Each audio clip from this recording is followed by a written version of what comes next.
Hi, I'm getting ready to fuse this piece of blue fabric, and I'm going to share a few of my tips on fusing with you all this month. So I hope you will follow along and tell your friends to come over and view the videos too.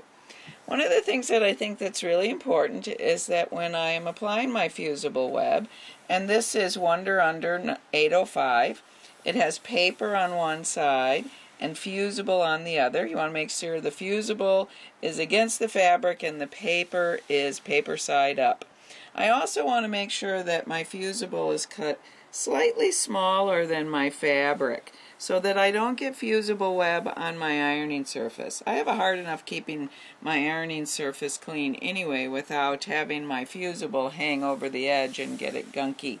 And that also will get gunk on the surface of my iron. So I want to always have my fusible cut just slightly smaller than my fabric is so that nothing is hanging out. I'm going to be using my iron on hot without steam, and I'm going to iron the back side first so that I get it nice and smooth, and then I will turn it over to the front and iron that as well. When I'm done applying the fusible on the back side, I'm going to turn it over to the front and iron this side too. If you have steam holes in your iron, or you're using a regular ironing board that has ventilation in it, it can create air bubbles on the surface. So if I turn it over and give it a good pressing with my hot iron on the top side, that will eliminate my air bubbles. And then I'm going to let this fusible cool down, become cool to the touch before I peel the paper off. And I always work without the paper on my project when I am fusing. Okay, I've got my fusible web on my fabric, and now I'm going to get ready to peel the paper off because I always work with my fused fabric without the paper on it.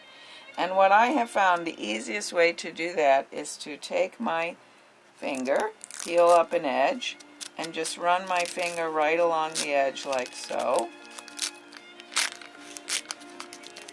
that I can get the paper off all in one piece, because I want to use the paper and I use it for all kinds of things. I'm going to show you later on.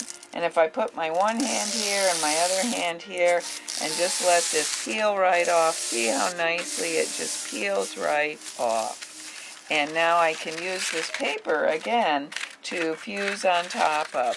I do like to take a marker and place an X on the side that was against the fusible, and then I'll work on that other side so that I know that I don't have any fusible on here and it's easy to work on.